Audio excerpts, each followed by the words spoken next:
Assalamualaikum warahmatullahi wabarakatuh.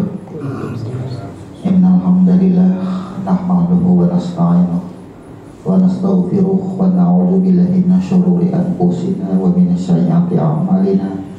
May yahdihillahu fala mudilla lahu wa may yudlilhu fala hadiya lahu.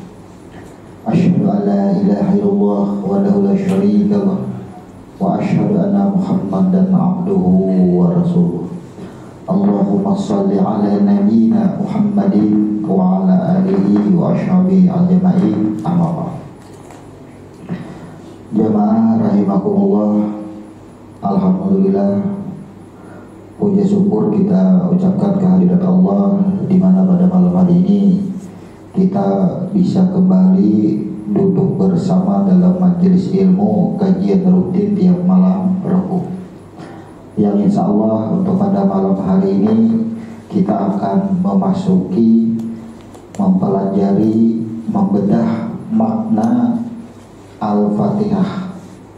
Maka di dalam Al-Fatihah kita akan mengetahui makna dari Bismillahirrahmanirrahim hingga pada kalimat amin atau penutupan. Namun sebelum kita membahas Al-Fatihah, tentunya kita akan mereview sedikit atau mengulang sedikit pada pembahasan ketika kita sudah melakukan takbiratul ihram. Kemarin kita sudah jelaskan juga ada ikrar yang disebut dengan iftitah atau istiftah. Kenapa kita sebut ini?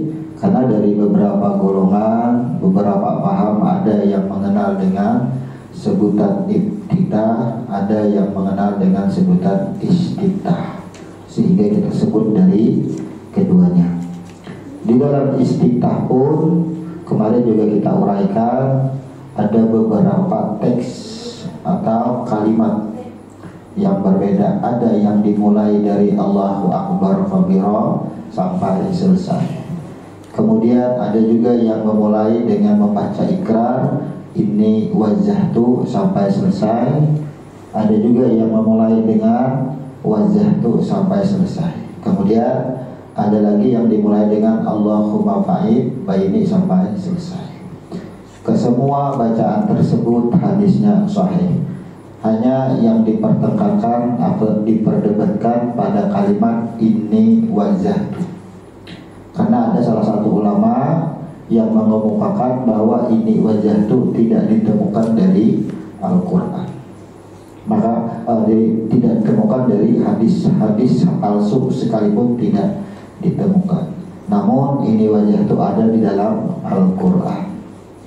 Maka kaidah kita, mentaksis kita adalah hadis bil Quran. Ketika hadis dan Al-Quran, maka kita memakai Al-Quran. Gitu. Yang dimaksud dengan istiftah atau iftitah adalah ikrar kita di mana kita sudah bertemu. Kenapa kita sebut bertemu? Karena orang yang melakukan ibadah apa yang dikatakan oleh Nabi Muhammad, yang mana anta'udalah anaka ta'araka. Jadi anta'udalah, sesungguhnya engkau beribadah itu seolah-olah melihat Allah. Nah, maka di dalam takbiratul ihram itu sudah bertemu. Apa yang bertemu? Yaitu adalah asal kejadian diri kita. Jadi diri kita ini yang jahir sudah kita pelajari, sudah kita ketahui apa asal diri kita yang jahir dan apa asal nyawa kita sebelum adanya nyawa. Maka kembali kepada asalnya. Ini disebut dengan bertemu. Maka ketika di dalam bertemu, barulah ada ikrar. Kalau orang itu menyebutkan ikrar, pasti berhadapan-hadapan atau bertemu. Masa kita menyebut ikrar itu dalam keadaan sendirian? Sangat sangat mustahil, tidak disebut ikrar kalau berada dalam kesendirian. Maka dalam hal ini apa yang berikrar dan siapa yang berikrar? Inilah yang disebut dengan asal kejadian diri kita, itulah yang berikrar, atau diri kita yang jahir ketika membaca iftitah atau ibtitah. Maka sesungguhnya yang membaca adalah rohnya, nafsnya. Roh yang ketika masuk ke dalam diri yang jahir ini disebut dengan nafs atau disebut dengan nafas. Maka itulah yang berikrar. Setelah ia melakukan ikrar atau dengan istitah atau ibtitah, barulah ia membuka. Apa yang dibuka? Atau kita sebut di sini artinya lanjut kepada rukun berikutnya, yaitu bab Fatihah. Namun ada yang perlu kita ingat, bahwa istitah dan ibtitah tidak bagian daripada rukun, bukan termasuk rukun. Selain ibtitah yang tidak disebut rukun, ada satu hal.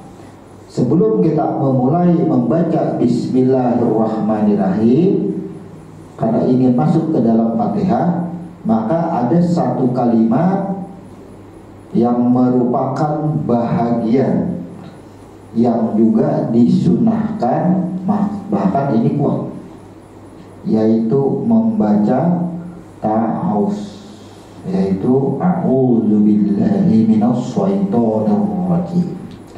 Kenapa harus membaca itu? Karena kita akan memasuki alam penjahiran. Kita akan memulai membaca diri kita. Kita akan diceritakan bagaimana asal usul kejadian diri kita, dan bagaimana ketika diri yang jahil ini ada berproses hingga kembali kepada asalnya. Jadi kita akan mengetahui itu. Maka disunatkan kita itu diberi kekebalan tubuh. Bahasa kesehatan, kekebalan tubuh. Ta'awuz ini sebenarnya itu adalah satu kalimat pendek, tapi kita tidak akan bisa tertipu akan segala bentuk bisikan atau godaan yang namanya syaitan. Makanya bacanya a'udzubillahi minasyaitonir rajim. Artinya aku berlindung daripada bisikan atau godaan syaitan yang terkutuk. Jadi memang syaitan itu dicipta memang untuk atau khususnya dikutuk,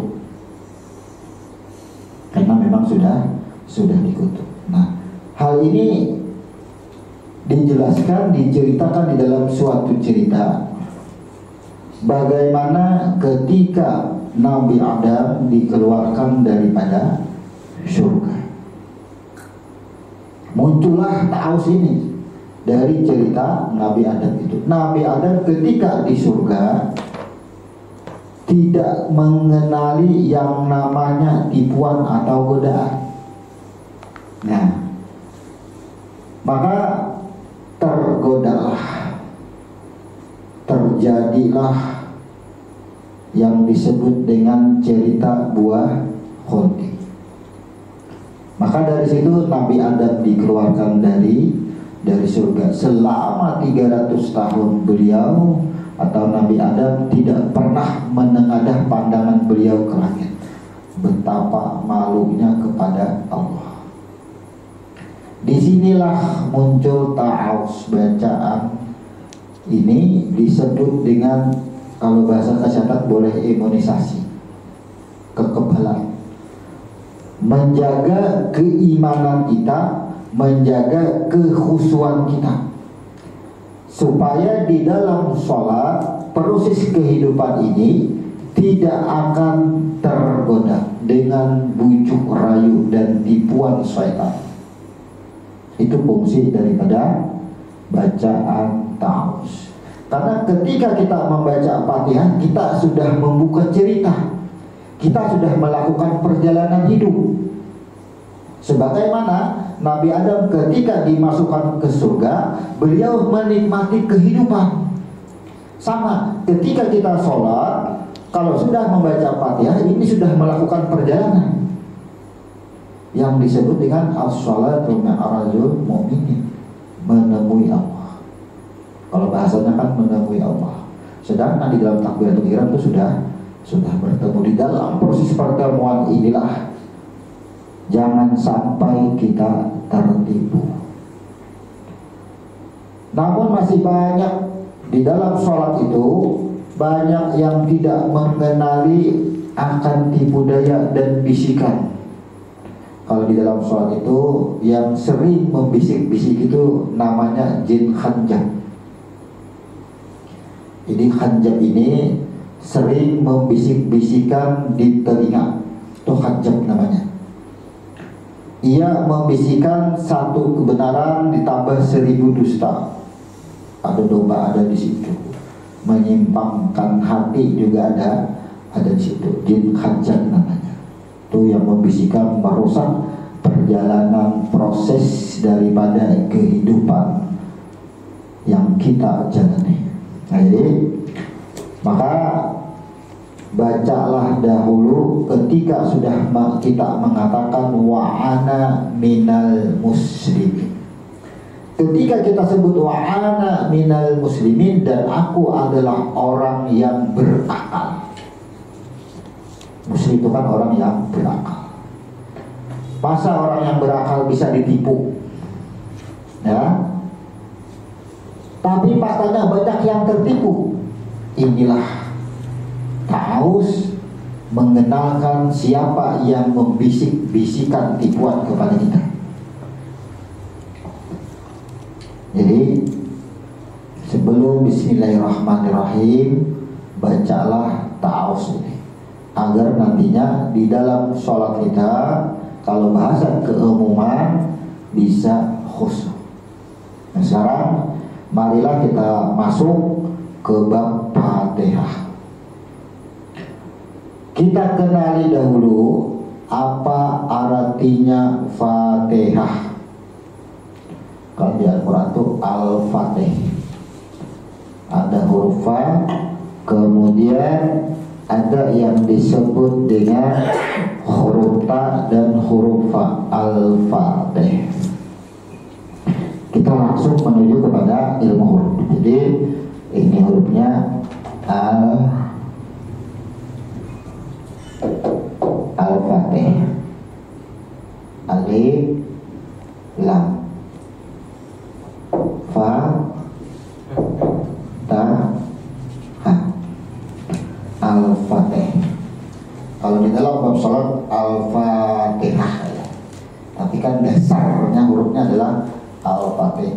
Apa fungsi daripada alif dan lam ini? Alif dan lam ini adalah fungsinya kalimat atau huruf ma'rifah yang menenggelamkan atau yang menghancurkan, yang meniadakan. Misalnya la ilaha illallah. La ilaha artinya kalimat yang menenggelamkan, kalimat yang meniadakan. Apa yang ditiadakan? Yang pertama adalah kalimat proses, yaitu huruf Fa. Yang kedua adalah kalimat taubat, ampunan.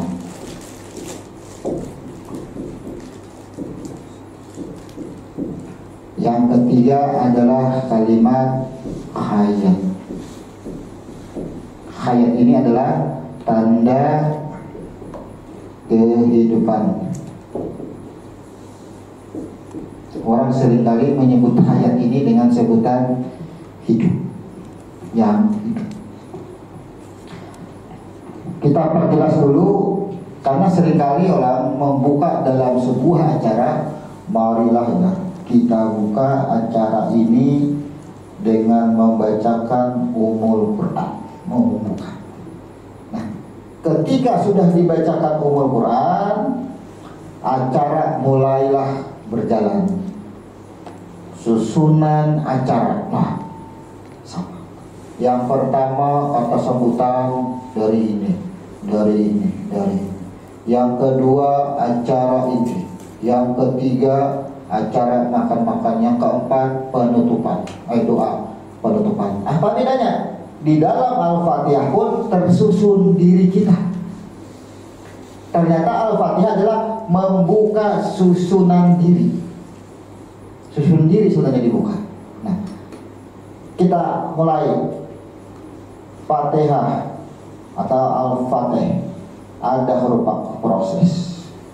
Maka untuk menjawab kata-kata proses ini, kita harus membuka dahulu huruf yang sesudahnya.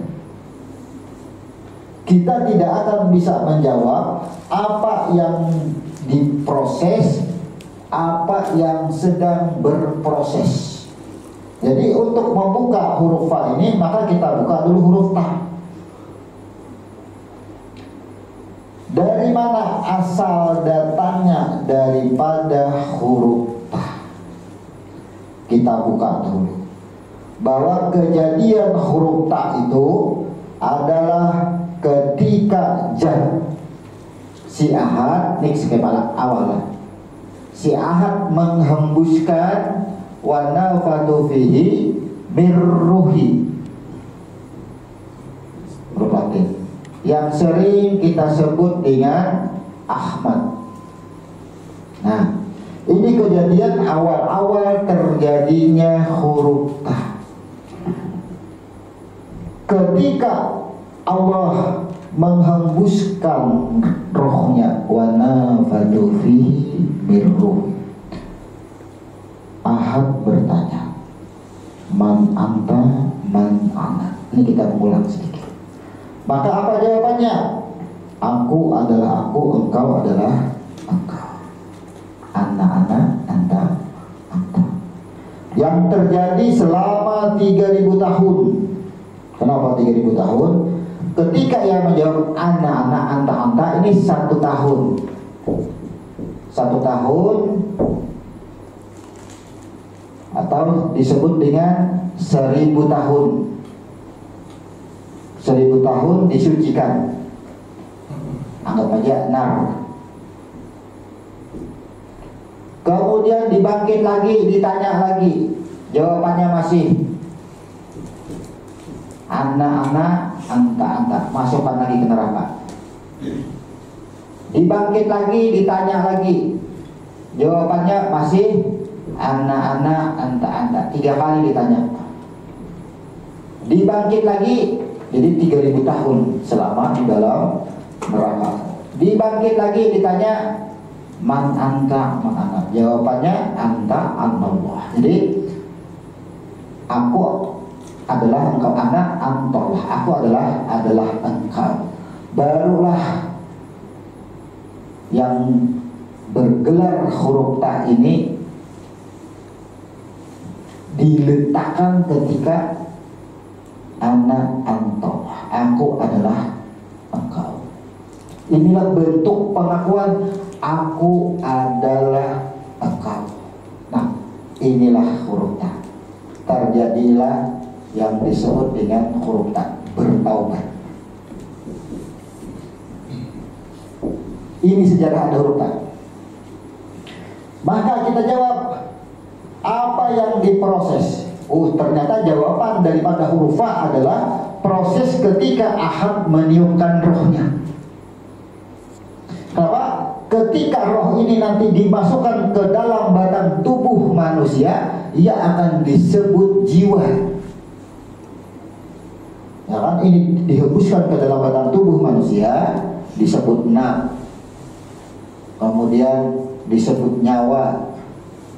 Masuk otak disebut dengan jiwa. Jadi sebelum jiwa itu ada, maka bahannya ini sudah diuji kemampuannya, kekuatannya. Sudah diuji. Ketika sudah ia membuat pengakuan, aku adalah engkau, ana Allah, aku adalah engkau, barulah ini akan dihembuskan ke batang tubuh yang jahil.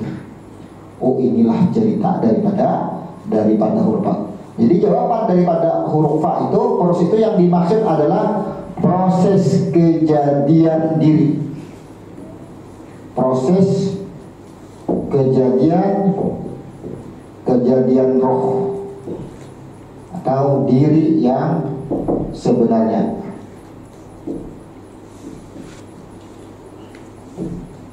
Proses diri yang sebenarnya.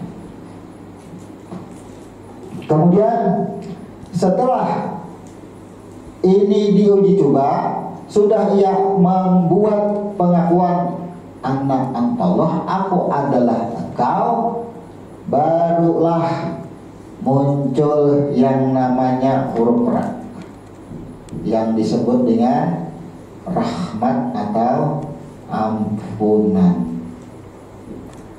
Maka awal-awal huruf apa? Yaitu huruf ta, baru huruf ra. Inilah yang sering kali disebut dan sering kali ulama itu ceramah atau berdakwah, sesungguhnya ampunanku, ujar Tuhan, mendahului dari kesalahanmu. Jadi ampunan Tuhan ini ada sejak roh ditiupkan. Ini sudah mengalir di dalam roh. Makanya ampunanku itu mendahului dari kehidupan engkau. Ampunanku itu mendahului dari kesalahan engkau. Engkau belum berbuat salah, ampunanku sudah ada. Ini maksudnya. Kenapa? Karena kejadian ampunan itu ternyata adanya di dalam kejadian roh yang awal dihembuskan. Al-Fatihah. Jadi kalau orang bertanya, apa artinya Al-Fatihah? Belum lagi Bismillahirrahmanirrahim, belum lagi 7 ayat Fatihah. Kopnya aja, judulnya aja, apa artinya Al-Fatihah apa? Al-Fatihah apa? Artinya pembuka. Tanyakan lagi, apa yang dibuka? Siapa yang membuka? Kalau ini jawabannya, apa yang dibuka nih? Allah membuka cerita kejadian diri yang sebenarnya. Jadi jawabannya, Allah membuka kejadian diri yang sebenarnya. Itu apa nih? Kemudian huruf H, situ adalah hayat. Dari mana datangnya huruf H? Nah, dari Ahmad inilah, karena sudah diberikan ampunan, ia memancar menjadi yang disebut dengan Nur Muhammad. Dari Nur Muhammad inilah jadinya alam semesta, langit dan bumi. Nah, jadi kalau di Al-Quran itu kan disebut sama wati wal langit dan bumi. Kita singkat, terjadilah alam semesta beserta isinya plus isinya. Nah, bahasa kita, terjadilah alam semesta beserta isinya daripada Nur Muhammad. Namun sebelum terjadinya alam semesta yang Allah cipta dalam waktu 6 masa. Nih, 6 masa Allah mencipta dalam waktu 6 masa. Sebelum alam semesta sempurna, apa yang lebih dulu dicipta? Allah menciptakan pena yang disebut dengan qalam atau perkataan. Perkataan selesai, disimpan di Lauh Mahfuz. Kita ulang kita. Barulah percikan apinya ini dibikin jin, cahayanya dibikin malaikat, dibikinlah aras. Barulah dibikin yang namanya surga, neraka. Barulah dibikin surga dan neraka. Kalau aras membungkus. Nah, dari alam semesta ini diciptakanlah yang namanya Adam, manusia pertama yang berjenis kelamin laki-laki. Dari Nur Muhammad tercipta alam semesta. Dari tanah atau turab diambil, dicetak, terciptalah Adam.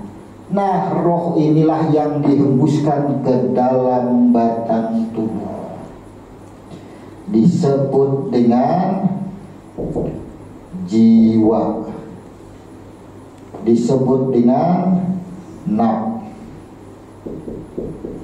disebut dengan nyawa, disebut dengan sir, rahasia, disebutannya. Nah, mana yang disebut hayat? Ketika roh dihembuskan ke dalam batang tubuh, dasarnya dari mana? Silahkan baca Al-Quran.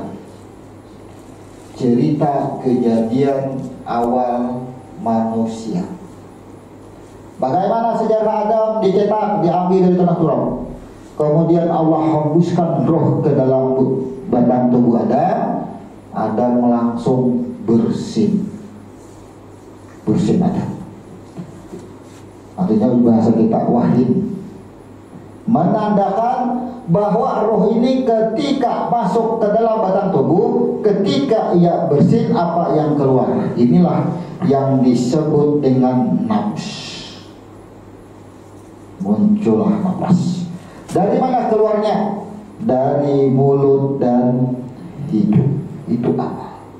Kalau orang wahid itu dari mana nafas keluar? Pasti mulut dan hidung. Wahid. Mata kadang-kadang ada binaran basah-basah orang wahid itu, ya. Inilah kenapa orang sholat itu diperintahkan faghsilu wujuhakum. Nanti akan kita bahas itu. Nah, mana yang disebut hayat nih? Ketika roh masuk ke dalam batang tubuh Adam, inilah yang disebut dengan hayat.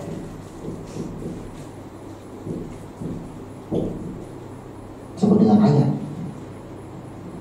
Ini fungsinya, tanda kehidupan. Karena ketika roh masuk ke dalam batang tubuh Adam, hiduplah Adam, bernapas, beraktivitas. Namun jangan lupa ada huruf alif dan lam. Huruf alif dan lam itu adalah kalimat ma'rifah, kalimat yang meniadakan apa yang ditiadakan. Apa yang ditiadakan? Yang pertama adalah proses. Ketika Adam dihembuskan roh, ia akan bisa beraktivitas. Anggaplah diri kita sekarang. Oh, begawi, ya kan? Bertani, berdagang, atau proses kehidupan. Sholat, puasa, semuanya proses daripada kehidupan. Maka alif dan lam inilah yang meniadakan. Sesungguhnya yang beraktivitas itu, yang berdagang, yang sholat, yang puasa itu adalah aku. Jadi alif ini maknanya adalah aku. Karena alif artinya af'al. Af'al siapa? Af'alku. Aku yang berbuat. Jadi sekarang kita ini kan sering ketika sedih merintih, keluh kesah. Apakah keluh kesah itu bagian daripada proses kehidupan? Ya. Kenapa diakui? Ketika kita senang, gembira, tak akui juga, bangga luar biasa. Sedangkan semua itu disebut dengan proses. Sudah dipatahkan oleh alif aku.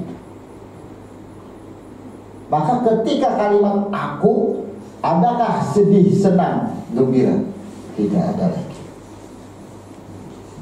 Alif dan lam. Artinya alif dan lam itu adalah mematahkan semua apapun aktivitas kita, dipatahkan, ditiadakan. Bahkan apa? Terjadinya alam semesta, siapa yang membuat? Aku. Siapa yang menghembuskan roh? Aku. Aku yang menghembuskan roh. tidak serta-merta roh itu ada. Kemudian roh berproses, memancarlah roh sehingga jadilah suara yang disebut dengan kalam. Maka kalam siapa sekarang yang kita dengar? Kalam siapa sekarang yang berbicara? Aku. Semuanya jawabannya adalah aku. Siapa alam semesta? Aku. Tidak ada yang lain. Maka bisakah kita berpaling daripada kata-kata aku? Tidak akan bisa berpaling. Semua alam semesta beserta isinya berasal daripada nurku Allahu nurus samawati wal ardh. Semuanya berasal daripada aku. Maka dalam mata terbuka, dalam mata tertutup pun kita tidak bisa berpaling yang namanya aku. Aku jam. Walillahil masyriq wal maghrib fa aina ma tuwallu fasyama ubajihullah. Kemana saja kita menghadapkan pandangan, disitulah wajahku. Oh, kalau kita kadang-kadang ya Tuhan pejamkan mata, apa yang kita lihat gelap. Apa yang namanya gelap? Hitam. Apakah hitam itu bukan aku? Warna itu adalah aku, apapun warnanya. Maka kita itu tidak akan bisa berpaling dalam keadaan mata tertutup pun kita akan melihat kepada Allah. Bagaimana bisa melihat kepada Allah? Karena gelap adalah aku yang mengadakan proses itu semua. Bisakah kita sekarang berpaling daripada Allah? Tidak akan bisa. Apapun tidak akan bisa berpaling daripada Allah. Semua adalah bagian daripada proses. Kemudian ada kata-kata ampunan atau taubat. Sekarang kalau kita berbuat salah, astagfirullah, ya Allah ampuni aku.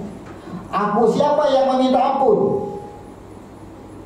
Ingat, kalau aku pada diri yang jahir yang bernama Uwais sekarang yang minta ampun, tentunya tidak akan bisa mendapatkan ampunan karena tak akui ampunannya.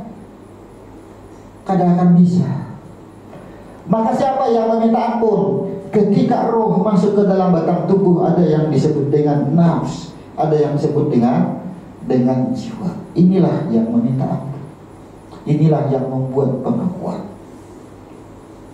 Istighfar itu adalah dia yang di dalam diri yang sebenarnya, diri yang sebenarnya diri inilah yang beristighfar. Kalau diri yang menjadi batang tubuh ini mengikuti daripada nafs atau jiwa, bukan nafs yang mengikuti kepada batang tubuh. Karena batang tubuh ini tidak akan bergerak 1 senti pun kalau tidak diarahkan oleh roh yang disebut dengan nafs. Tidak akan bisa bergerak. Maka dialah yang ketika terjadi keburukan, terjadi kebaikan, dialah dia mengucapkan alhamdulillah, dia mengucapkan syukur adalah dia, barulah sampai. Jadi sesungguhnya taubat atau ampunan itu diberikan kepada jiwa atau nafs. Jadi tiadalah ampunan selain daripada aku. Ampunan itu adalah aku juga. Kemudian ketika roh masuk ke dalam batang tubuh, apa yang terjadi sekarang? Di sini banyak kita dengar para ulama pun menjelaskan, tidak akan hidup kita kalau tidak dihidupkan, tidak akan bergerak kita kalau tidak diberikan kekuatan. Maka ketika kita diberikan roh, diberikan kekuatan, kita bisa bergerak seakan-akan kita memaknai kita digerakkan. Kalau bahasa kita digerakkan berarti kan dua, ada yang menggerakkan, ada yang digerakkan. Maka alif lam sudah menentukan situ. Ketika kita bergerak, siapa yang bergerak? Terlihat tangan yang bergerak, sesungguhnya yang bergerak adalah rohnya, jiwanya lah. Nyawa itu yang bergerak. Itu maksudnya. Tidak ada lagi digerakkan, tidak lagi aku bergerak. Tidak ada lagi. Karena dialah yang bergerak. Maka kalimat ini seringkali disalahartikan. Ketika melakukan keburukan, misalnya perzinahan, maulah aja Allah yang berjinah? Kan geraknya gerak dia. Bisalah, iya. Nah, lalu jawabannya apa? Tetap aja manusia. Nah, kalau memang manusia yang berjinah bukan geraknya daripada Allah, tentunya manusia tidak akan mati. Abadi hidupnya selawasa. Kenapa? Karena rohnya dia sendiri, dia bisa bergerak sendiri. Akan bertentangan dengan kalimat wa nafsi wa masawaha fa'alhamaha fujuraha, yang baik dari aku, yang buruk dari aku. Allah hanya membutuhkan, memerlukan pengakuan kita karena ada huruf ta. Ketika kita melakukan keburukan, astagfirullah, aku melakukan kesalahan. Siapa yang berkata itu? Roh. Sebagaimana man anta man ana, sama. Cukup akui. Ini aku juga manusia juga yang berbuat salah. Kalau manusia juga yang berbuat salah, sekarang cabut jiwanya, rohnya cabut, bisalah hanya bergerak. Siapa yang bergerak? Maka ketika kita berbuat salah, apa yang Allah perlukan adalah pengakuan, aku salah. Karena ada taubat, aku salah. Roh ini berkata aku salah, sebagaimana ketika kejadian awal. Makanya seringkali pertanyaan ini sangat susah dimaknai. Ketika seseorang melakukan kesalahan, yang benar dari Allah, yang salah dari manusia. Cari semua guru, hampir menyatakan itu. Berarti kalau manusia yang berbuat salah, cabut rohnya, silahkan dia berbuat sendiri. Jangan melibatkan Allah, jangan melibatkan roh Allah. Ayo cari, siapa yang bisa berbuat? Tidak akan bisa. Makanya kata Allah, aku lebih mencintai orang yang ketika bermaksiat ia mengakuinya, daripada orang yang selalu mengerjakan ibadah tapi lupa kepadamu. Itu maksudnya. Akui ketika salah, akui salah. Kenapa? Baik dan buruk semuanya dari aku. Ketika roh masuk ke dalam batang tubuh Adam, ketika di sini terjadi perjinahan, bisakah tadi yang dituduhkan berarti Allah yang berjinah? Kalau Allah yang berjinah dituduhkan kepadanya, bisa lah, karena ini adalah rohnya. Apakah dia yang berzina? Sudah pasti tidak, kan rohnya. Ketika setrum dari liang kanan masuk ke dalam bola lampu terbakar, pecahlah kacanya. Apakah liang kanan yang terbakar? Kan sama. Tidak susah mencari jawabannya. Apakah bola lampu? Rohnya benar aja sudah masuk ke dalam bola lampu. Kenapa bola lampunya yang tertahan? Dia terbakar. Inilah tadi menunjukkan kalimat ta'awuz. A'udzu billahi minasyaitonir rajim. Kita bisa memaknai, memilih mana yang tipuan, mana yang tergoda. Di situ. Maka ini seringkali jawabannya di sini. Selalu manusia juga maulah Tuhan dia berzina, maulah Tuhan berjudi, maulah Tuhan mabuk. Kalau makna Tuhan kepada zatnya tidak mungkin, karena kejadian diri kita batang tubuh daripada roh, napas yang membuat batang tubuh bisa bergerak daripada roh, maka dialah yang bergerak. Kita tidak menuduh zat, bukan menuduh Tuhan pada zat. Nih yang terputar sampai saat ini tidak ada jawaban yang bisa menenangkan kita. Kenapa? Ketika perbuatan buruk dilakukan, dikembalikan kepada manusia, ini beban. Jadi beban, tertekanlah karena ia merasa hidup sendiri. Di sini yang paling bahaya. Maka inilah yang menentukan huruf hayat. Sesungguhnya engkau itu hanya hayat, tanda kehidupan.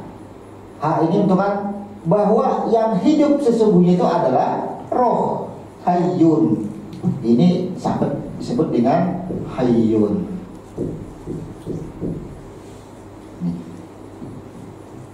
Jadi roh ini adalah hayyun. Hayyun masuk ke dalam batang tubuh manusia, nampaklah kehidupan itu disebut dengan hayat. Itu maksudnya. Jadi kita ini tanda aja, bukan hidup. Di sini sering tak akui kita nih. Artinya alhamdulillah aku masih diberi kehidupan. Oh, alhamdulillah hari ini masih bisa melihat matahari, ya kan? Alhamdulillah sampai umur sekian masih diberi kehidupan lah. Kehidupan tidak ada diberi, karena memang ini hidup karena mau mati.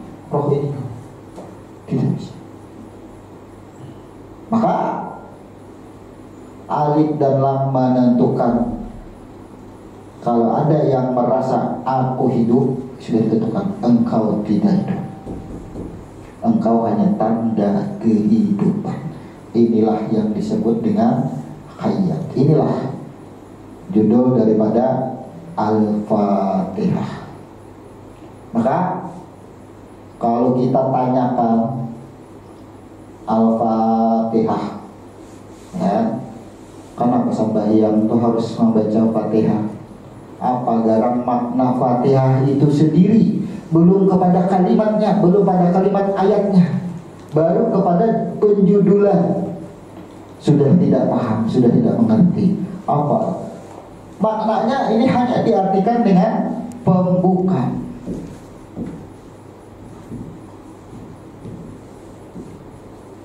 Al-Fatihah diartikan dengan pembuka. Semua orang akan mengartikan dengan pembuka.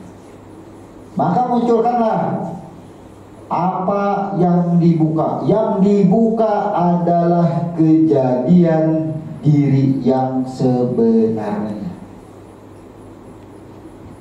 Allah membuka kejadian diri kita yang sebenarnya agar di dalam proses menjalani kehidupan setelah lahir, ia mengenal dengan dirinya, maka ia tidak akan tersesat. Kalau kita mengerti cukup dari judul,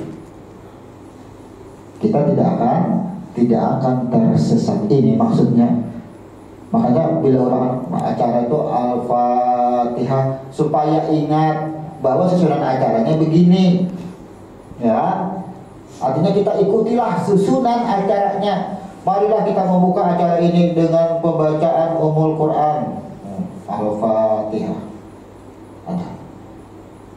Tapi sebelumnya apa? Mulailah ya acara ini kita buka dengan basmalah, Bismillahirrahmanirrahim, Ummul Quran. Artinya selalu dibuka dengan Al-Fatihah, karena Al-Fatihah adalah menceritakan susunan kejadian diri. Itu Al-Fatihah. Kemudian siapa yang membuka?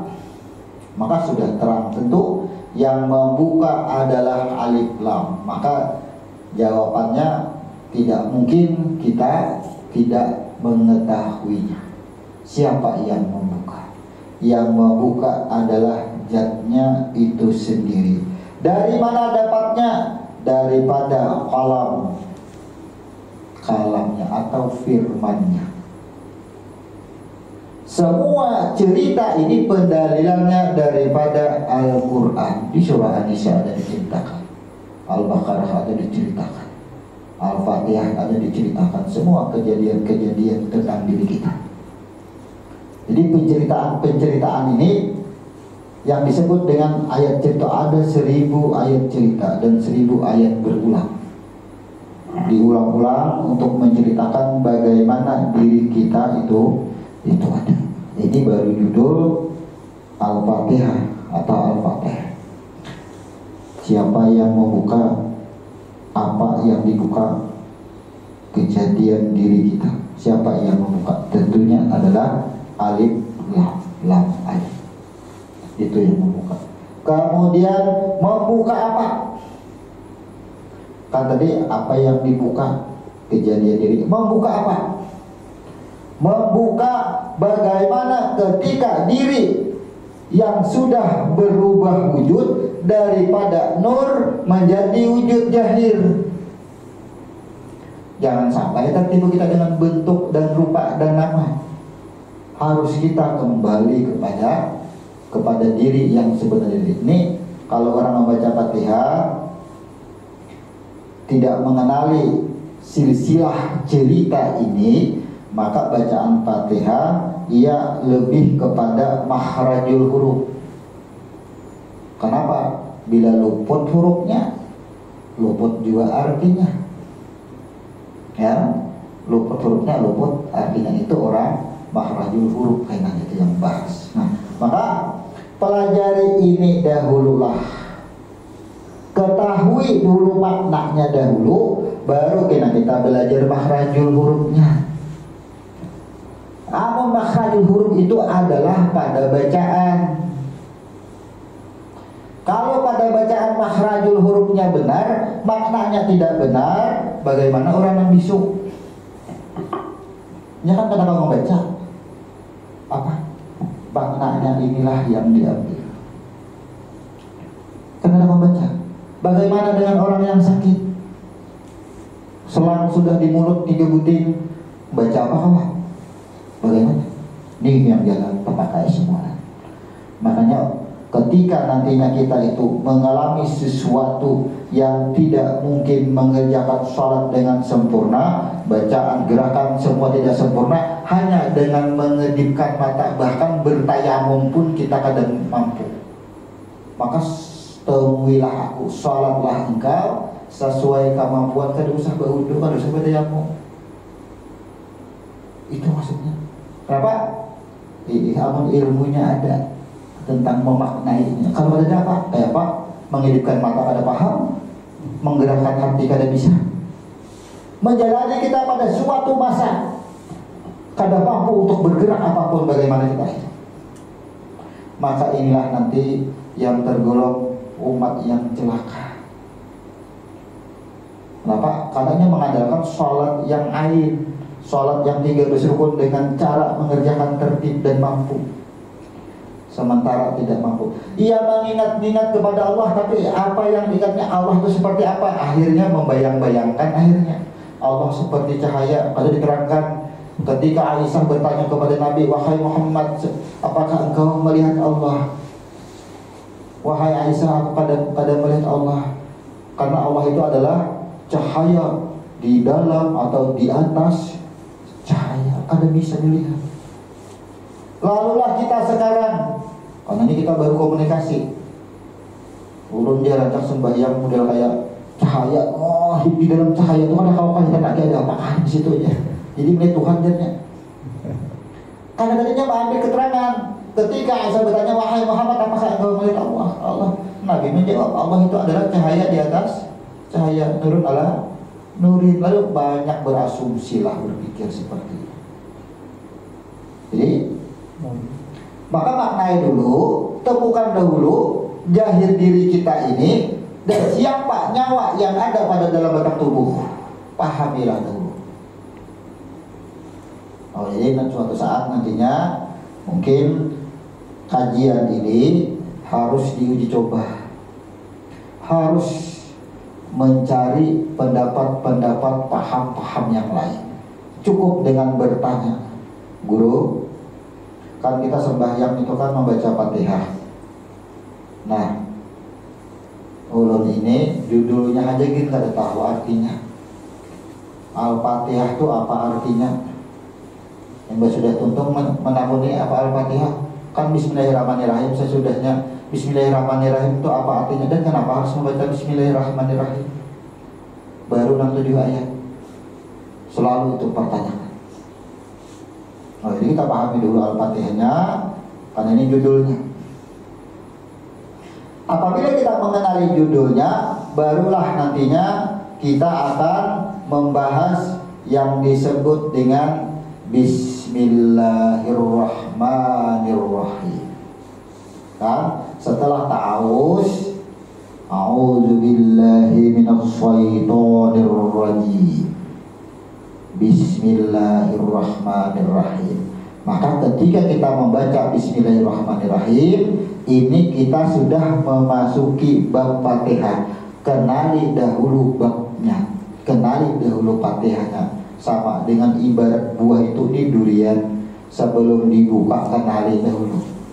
Ini buah apa ini? Oh, buah durian, bedanya berduri durian. Apakah semua yang berduri durian? Ya, banyak buah yang berduri. ada marita, apa lagi yang berduri. Semuanya berduri. Banyak buah-buah yang berduri. Ternyata yang berduri ini banyak. Ternyata yang dibuka tuh banyak. Itu. Jadi malam hari ini kita hanya mengenali yang disebut dengan Al-Fatihah. Judulnya.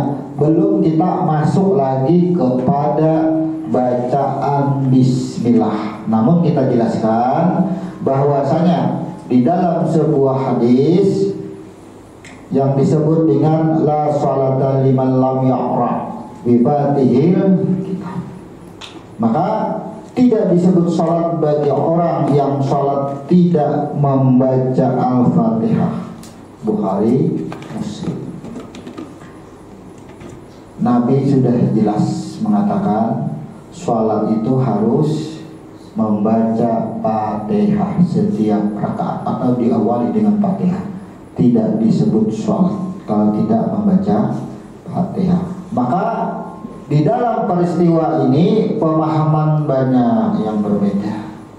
Karena ada yang sholat berjamaah, bagaimana makmum, bagaimana imam, bagaimana sholat yang ketika siang hari dikerjakan. Nah ini banyak perbedaan paham. Nanti kita akan jelaskan kedudukan Al-Fatihah baik di dalam sholat sendirian yang munfarid maupun di dalam sholat berjamaah yang disebut dengan sholat berjamaah. Nah nanti kita akan jelaskan. Namun pastinya sebelum Fatihah kita kembali mengupas sejarah adanya Bismillahirrahmanirrahim. Kenapa harus didahului dengan membaca Bismillahirrahmanirrahim, dan kemudian apakah bacaan Bismillahirrahmanirrahim dijaharkan atau cukup sir? Karena praktek di mana-mana banyak masih perbedaan, ada yang sir. Alhamdulillahirrahmanirrahim. Bismillahirrahmanirrahim. Langsung alhamdulillah. Ada yang ada bismillah, ada juga. Karena tidak masuk ke bagian bismillah, ada juga yang berpaham itu. Nah hal-hal ini perlu kita buka, perlu kita kaji pembahasannya dengan ilmu huruf. Dari perbedaan banyak paham ini, kalau kita menjawab dengan dalil tidak akan bisa ketemu. Karena pihak lain pun akan menjawab, kami pun ada dalil. Kalau kita jawab dengan dalil, maka dari beberapa pendapat yang berbeda inilah nanti akan kita bahas satu persatu. Apakah lebih tepatnya Bismillahirrahmanirrahim dibaca secara sir atau jahar? Itu pada bahasannya. Kemudian kalau ribut masalah sir dan jahar, baik yang membaca secara sir, baik yang membaca secara jahar, apakah sudah paham? Apakah sudah mengetahui makna daripada Bismillahirrahmanirrahim itu sendiri? Dari huruf ba-nya, dari huruf sin-nya, dari huruf mim-nya, dan seterusnya. Karena Bismillahirrahmanirrahim berjumlah 19 huruf. Nah ini harus kita maknai. Membaca bismillah belum tentu ia berbismillah kalau tidak mengenali makna daripada Bismillahirrahmanirrahim itu sendiri. Karena hanya mengenalkan ia bisa membaca tapi tidak mengetahui maknanya. Kenapa? Apapun yang dilakukan kalau tidak diawali dengan bacaan atau membaca Bismillahirrahmanirrahim, maka hilanglah atau dicabutlah keberkahan. Minum kada bismillah kada berkah, makan kada ada bismillah kada ada berkahnya, bekerja kada dimulai dengan bismillah, hilanglah keberkahan itu. Hilangnya atau dicabutnya keberkahan di dalam suatu aktivitas itu bukan tidak berhasil, ada aja hasilnya, tapi kada ada berkahnya, kada bakal lebihan. Berkah itu artinya kada ada restu. Kenapa? Karena ada keakuan diri di situ. Nah itu kalau orang kan sering mengartikan anu aja, kada berkah, aku berusaha nih apa aja, lapah benar berusaha berhasil aja, tapi kada berbukti. Nah, ia mencari bukti daripada usaha itu dengan hasil usahanya. Nanti akan kita bahas apa yang dimaksud dengan berkah di dalam Bismillahirrahmanirrahim. Ini masih banyak bahasanya. Kita tidak mungkin malam hari ini melanjutkan kepada Bismillahirrahmanirrahim karena kajian Bismillahirrahmanirrahim ini terlalu panjang. Tidak mungkin. Jadi cukup kita membahas kepada huruf Al-Fatih atau Al-Fatihah. Cukup pada situ. Jadi sebelum kajian ini kita tutup, seperti biasa kita akan buka ruang tanya jawab. Silahkan kalau ada yang ditanyakan.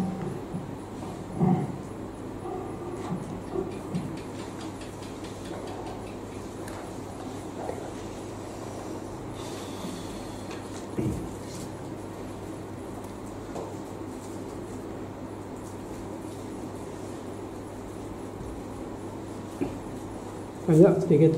Ya. Dari Al-Fatih ini semuanya dinafikan oleh al tadi kan, yang huruf tadi, dari proses sampai kejadian. Nah, dari awal kejadian tadi yang dibuka adalah rahasia diri, dari ruh sampai ada dialog man anna man anta, kemudian dihukum di neraka itu selama 3000 tahun, barulah ada huruf ta, taubat dan rahmat itu kan. Nah, itu neraka dalam diri Tuhan atau neraka yang ciptaan itu kan baru di bawah nur tadi kan. Nah, kemudian ketika Adam di surga kemudian dilempar, diturunkan gitu kan. Sementara sifat surga itu tidak ada keluh kesah, tidak ada apapun, bahkan tidak ada apalah. Artinya tidak mungkin lah iblis masuk gitu kan, kalau melihat dari karakteristik surga itu. Nah, itu dulu. Yang kedua, ini masalah istilah. Itu ada jiwa, nafs, nyawa, sir, mungkin rahasia. Kalau istilah lain tuh mungkin ada apa ya? Ada nurullah, nur insan, atau nur Muhammad misalnya. Kalau ada orang yang mengistilahkan beda, atau diri sejati atau guru sejati. Nah, supaya klop itu, supaya nyambung di sini tuh, kalau ada istilah itu misalnya guru sejati itu yang mana? Kemudian kaitannya tadi yang taubat itu, yang membaca istighfar itu siapa sebenarnya kan? Guru sejati atau rasul misalnya. Nah, itu aja. Yang tadi yang pertama, apa tadi yang pertama? Neraka. Hukuman. Sejarah ketika Jad menghembuskan rohnya. Karena roh ini akan diproses. Sekarang begini, Allah itu ketika menghembuskan rohnya ini akan menjadi batang tubuh dan akan menjadi jiwa pada batang tubuh. Jadi kemampuan ini sebelum diproduksi itu harus diuji. Bagaimana Allah mengujinya? Yaitu dengan membuat suatu pertanyaan atau ikrar, persaksian. Man anta man ana. Itu adalah ujian. Kenal kada dengan dirinya, kenal kada, ingat tidak dengan asal usul dia, kenapa dia ada. Itu maksudnya yang dimaksud.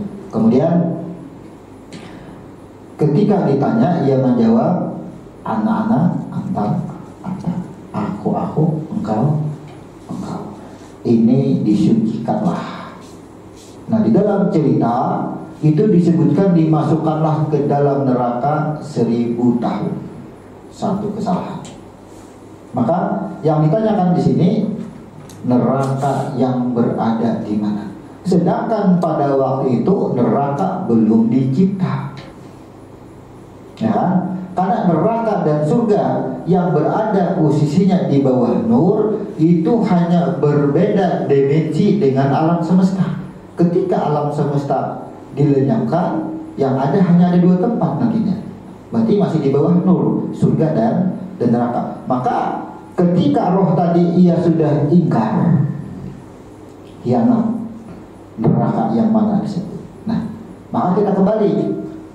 Surga pun ternyata sudah ada lebih dahulu, sebelum Allah ciptakan surga yang di bawah itu. Surga yang mana? Fi jannatin na'im. Ya, yang dimulai dengan was-sabiqun as-sabiq ulaikal muqarrabun fi jannatin na'im. Jannati, surga. Maka neraka di sini adalah tentunya yang disebut yang berada pada diri Cat. Karena surga pun yang berada pada diri Cat. Nah, sebutannya neraka ini kita ketika mendengar nama neraka asumsinya itu adalah kepada api, ya kan? Karena nar itu diartikan api. Padahal nar itu adalah panas, ya, panas. Kenapa disebut panas? Kembalilah kita kepada arti nar, nun dan ra. Nun itu adalah cahaya, ra itu adalah ampunan. Maka apa arti nar? Cahaya ampunan. Neraka itu adalah cahaya ampunan. Kalau nur itu apa? Sama, tidak ada bedanya. Kalau nar cahaya ampunan, kalau nur itu adalah sama, cahaya ampunan. Tapi ada huruf waw. Ada huruf wawnya. Ketika nar, ya, disebut dengan cahaya ampunan, karena setelah nun ada alif, itu aku juga. Makanya nar itu cahaya itu adalah aku, ampunan itu adalah aku. Maka neraka yang disebut dengan diceburkan 1000 tahun ke dalam neraka itulah ke dalam diriku. Ditarik lagi, kayak riam kanan sudah dihembuskannya lagi setrum. Riam kanan, mana aku nih, siapa engkau? Aku juga uji setrum, ya kan? Engkau juga dihiutnya pulang, tariknya pulang. Jadi penarikan cahaya lagi. Makanya setelah nun huruf alif dan huruf ra. Jadi alif dan ra itu adalah af'alnya, ya kan? Nun itu adalah tembusannya, ra itu adalah ampunannya. Aku yang benar. Maka neraka di sini adalah neraka pada diri Cat itu sendiri, karena arti nah. Apa bedanya dengan nur? Maka nur itu tidak ada huruf alif lagi. Setelah huruf nun ada huruf waw. Dari nur inilah Allah ciptakan penjahiran diri kita, alam semesta beserta. Kenapa disebut nur? Ruh tadi kenapa disebut nur? Karena ketika ruh tadi asalnya kan tetap roh, karena Quran menyebut itu wa nafatu fihi mir ruhi, ruhku. Nah, kenapa disebut dengan Nur Muhammad? Ya, begitu diberikan ampunan, siapa aku, siapa engkau, aku adalah engkau, membentuklah huruf waw, wahid. Jadilah roh tadi disebut dengan nur, cahaya yang bertauhid. Waw itu kan cahaya yang mengesahkan, cahaya yang sudah mendapatkan ampunan karena mengesahkan, ia kembali. Artinya menguluhiyahkan, sudah mengisahkan, disebutlah dengan nur. Nah, ketika nur, ya, yang dari roh tadi dimasukkan ke dalam nar, berarti nar dahulu kan, roh berbentuk roh dimasukkan ke dalam nar. Nar itu sebutannya adalah daripada cahaya ampunan, masuk ke dalam dirinya, digiling, dibersihi, suci sudah, barulah disebut dengan nur, cahaya yang mendapatkan ampunan karena bertauhid. Kalau bahasa kita, karena mengisahkan aku adalah engkau, kembali kepada aku. Nah, nur sudah. Setelah jadi nur, inilah dimasukkan ke dalam batang tubuh manusia. Jadilah ketika dihembuskan itu, apa awal-awal yang terjadi adalah napas, bernapas karena bersin, ya kan? Apa yang keluar? Angin berdahulu. Tanda nur itu sudah masuk ke dalam batang tubuh manusia. Nah, ketika nur ini masuk ke dalam batang tubuh manusia, disebut nyawa, disebut. Coba, yang masuk ke dalam batang tubuh apa? Adalah nur. Maka ada sebutannya nurullah, ada sebutannya nur insan. Karena ketika nur masuk ke dalam batang tubuh manusia, kenapa disebut insan? Ya, kenapa disebut insan? Karena yang menjadi batang tubuh adalah daripada nur, yang masuk ke dalam batang tubuh adalah daripada nur. Sedangkan nur tadi membawa yang namanya ain, ilmu. Maka ilmu inilah yang memberi gelar cahaya yang berilmu, disebut dengan nur insan. Yasin, ya insan, artinya ia berakal, membawa akal sudah. Kenapa disebut nur insan? Karena ia masuk ke dalam jiwa, otak, menjadi jiwa. Jiwa inilah yang disebut dengan nur insan. Ia merasakan jiwa itu, karena jiwa itulah yang berperan, nur insan. Kemudian dari nurullah, nur insan, ya kan? Kemudian ada apa lagi? Kan kalau sebutannya kan banyak sebutannya, jadi banyak sebutan. Namun kalau kita kembalikan ke asal, semuanya adalah disebut dengan nur. Kenapa disebut dengan nur Muhammad? Karena Muhammad itu adalah penjahiran daripada nur. Jahirnya nur itu karena roh tadi sudah suci. Kalau roh tadi belum suci, tidak akan ada nur Muhammad.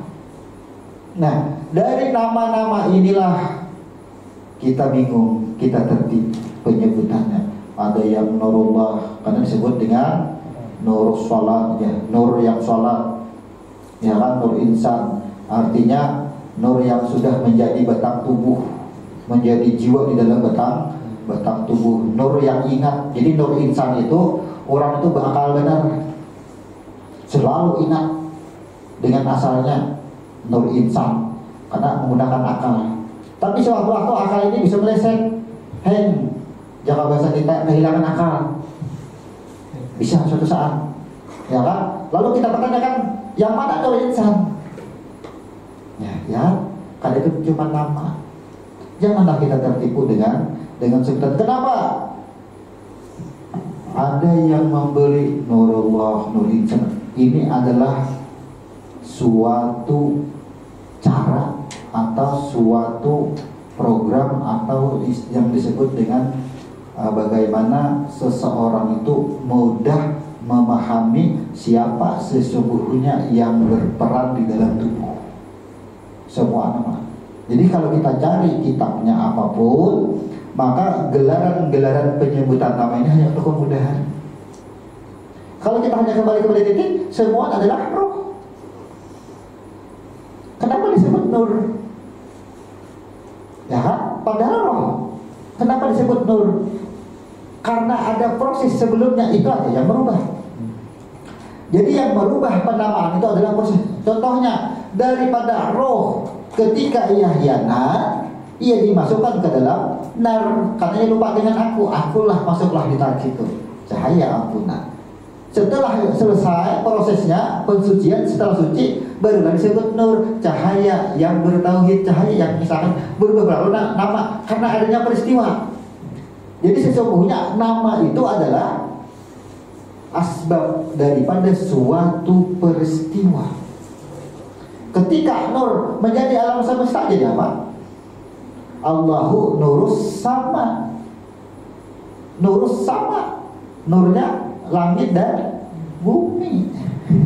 Nur langit, nur bumi pula sebutannya peristiwa lah. Jadi yang kita pegang tuh nurnya saja. Kalau ada langsung naik ke rohnya aja sekalian. Jadi nur inti daripada peristiwa yang terjadi ketika diberikan ampunan sudah suci.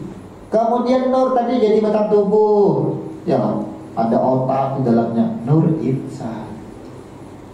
Lain pulang ngarannya. Kenapa disebut dengan nurullah? Nurullah ini yang jadi batang tubuh siapa? Ruh aku. Nang jadi nyawa siapa? Ruh aku. Nurullah sudah. Aku juga semua. Nurullah. Banyak ayat situ. Tadi sudah dibuktikan Allahu nurus samawati wal ardh. Allah lah kepunyaan Allah langit dan bumi daripada nur. Maka pertanyaan apa lagi? Tadi kan yang sadar, yang ingat tadi itu kan karena proses kita bisa lupa juga. Ya. Kalau ada istilah guru sejati misalnya, atau ya pembimbingnya lah. Ya. Nah kemudian roh ini ya karena ia bukan berbuat, ia lupa. Kemudian diproses sehingga ada nar. Setelah itu barulah ada nur. Kemudian nur ini jadi batang tubuh. Kemudian nur ini jadi nyawa. Nah, ketika kita berbuat salah, keburukan, lalu ia membuat pengakuan. Jadi diri yang mana yang membuat pengakuan? Karena alif lam sudah menentukan semuanya adalah rohnya, sudah pasti rohnya. Lalu yang mana yang diri sejati? Ya sudah pasti rohnya. Kalau kita menjadi dengan rohnya, hilang proses semuanya. Ya, karena dari roh adalah disebut adalah pada nur. Kalau kita sebut nur keduanya, kenapa? Nur yang menjadi batang tubuh, nur yang menjadi nyawa. Keduanya. Kalau menyebut dengan roh, hilanglah keduanya. Ketika kita menyebut nur, otomatis keduanya masih ada zahir karena nur, batang tubuh dan nyawa. Tapi kalau diri sejati adalah roh, hilang, melenyapkanlah. Maka siapa yang membuat pengakuan itu adalah roh, melenyapkan batang tubuh dan nur yang menjadi nyawa pada batang tubuh. Maka itulah diri sejati. Itu kan ada mau mati diri sejati itu karena rohnya maulah ketika nafas, maulah nafasnya mati karena hayun, ya kan, hidup aja. Kalau mau mati artinya ini harus kembali. Diri sejati inilah yang kembali. Jadi kata-kata mati itu seperti yang almarhum guru sampaikan, sesungguhnya ada mati kita ini benar. Maulah mati roh, kan kembali. Ya, tapi bertentangan ayat. Dibahas kan kullu nafsin ya ikatul maut. Orang yang mati kan mati. Orang yang mati kan kalau itu mati. Mau itu apa? Mim, waw, dan jiwa yang kembali. Mau itu artinya jiwa yang kembali. Siapa yang disebut jiwa? Ketika roh disucikan jadi nur, jadi batang tubuh, masuk lagi jadi nyawa, jadi jiwa, disebut jiwa. Jiwa inilah yang kembali. Maka maut, jiwa itu lambangnya huruf mim. Mim, wa, dan ta. Mim ini selama ia bertauhid, mengisahkan Allah tak dalam aku. Disebut apa? Kembalilah kepadaku. Mim, sesuai dengan ya ayat Tuhan nafsul mutmainnah. Siapa yang mengatakan mati? Karena terjemah, nah sini kita tertipu. Misalnya guru yang mengatakan ada kematian, kita lalu bingung. Berarti kan matinya bukan ada yang matinya, Sebutan mati itu sebutan bagi yang hidup. Ya kan? Kita ini kembali. Makanya kan inna lillahi wa inna ilaihi raji'un, telah kembali ke hadirat Allah, ya, telah kembali, telah berpulang, ya lah. Ada yang tapi ada yang telah meninggal dunia, benar, karena yang meninggalkan dunia. Kan adalah pada mendengar telah mati. Adalah telah mati, kembali sesuai dengan arti asal, jiwa yang kembali kepada keesaan. Itu. Jadi diri sejati adalah tetap pada roh, itu paling tepat. Kalau pada nur masih ada proses.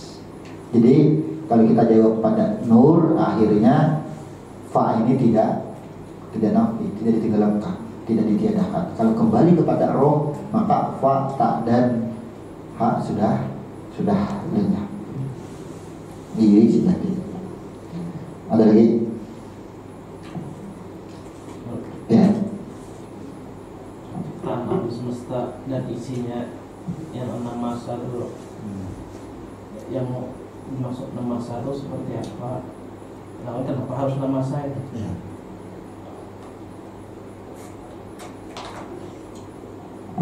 Allah menciptakan alam semesta dalam 6 masa.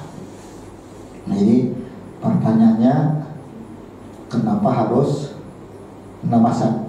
Kemudian 6 masa itu maksudnya yang kayak apa? Seperti apa? Jadi kalau jawabannya lucu-lucuan, takut itu Tuhan maulah kan gitu. Jadi pertanyaannya, kenapa harus dalam 6 masa? Allah menciptakan langit dan bumi dalam waktu 6 masa. Apakah Allah menciptakan langit dan bumi dalam 6 waktu, dalam 6 masa itu sudah ada isinya? Belum ada, masih kosong. Kenapa? Karena ketika langit dan bumi sudah ada, semuanya alam semesta ini diisi oleh jin. Karena masih kosong. Berarti benarlah Al-Quran Allah menciptakan dalam 6 masa itu. Artinya dalam 6 masa itu hanya penciptaan langit dan bumi. Cara bahasa kita 7 lapis langit, 7 lapis bumi, selesailah dalam 6 masa. Kenapa harus 6 masa? Kenapa harus 6 masa? Adalah yang pernah mencari-cari ini, yang betah-betah di lain. Karena lucunya suatu ulama ada yang jawab itu, kan sangat mudah jawabannya. Dari mana kita tahu 6 masa? Ya, karena Allah itu ketika menyebut kata-kata 6 itu adalah aku. Ini orang takutan benar. Bila plat nomornya 66 kada mau, berakhir dengan angka 6 kada mau juga, karena disebut dengan jin, disebut dengan hantu, ya kan? Nah, angka 6 itu adalah aku. Siapa aku? Aku ini adalah hembusannya. Jangan itu apinya. Makanya orang seringkali kata-kata anami takutan, karena memang apinya itu diambil kemudian diolah jin. Itulah aku. Kenapa diberi nama jin?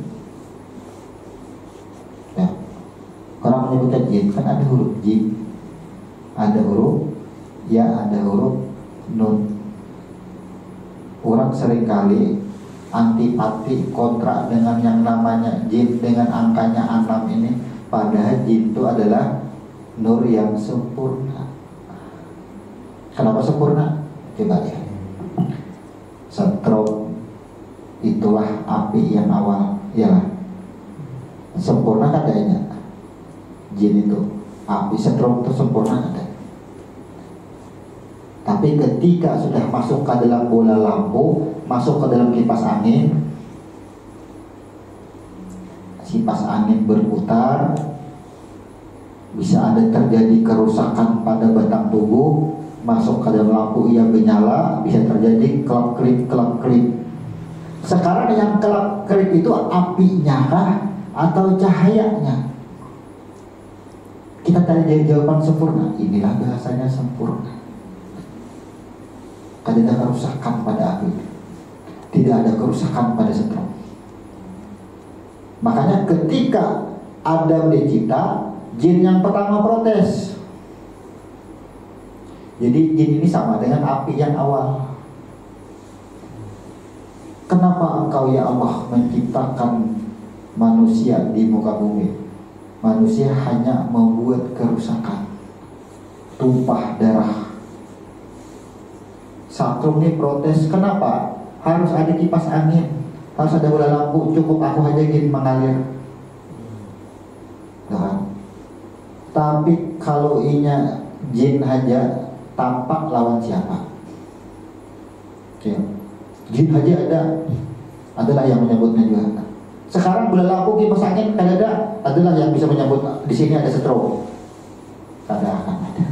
Maka ujar Tuhan, aku hendak menampakkan diri kamu juga. Sekarang ya ada macam-macam kejadian pada diri manusia, bisikan jin, ya bangatan jin, terkenal jin, tak terkenal lagi misalnya. Maka angka 6 itu adalah aku juga. Apabila disebutnya dengan 6 masa, lalulah disebut satu masa 1000 tahun.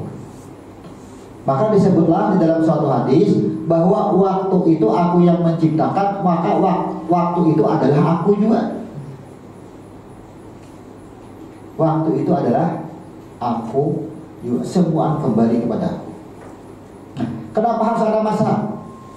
Kalau jawabannya secara asal, masa itu adalah aku, 6 itu adalah aku.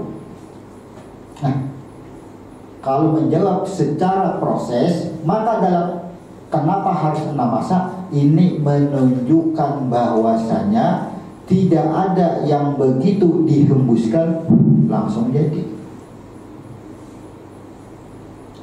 Apa yang tidak akan bisa dicipta bagi zat dalam hitungan sebutan kada sampai 1 detik dalam bahasa proses. Ya, kenapa?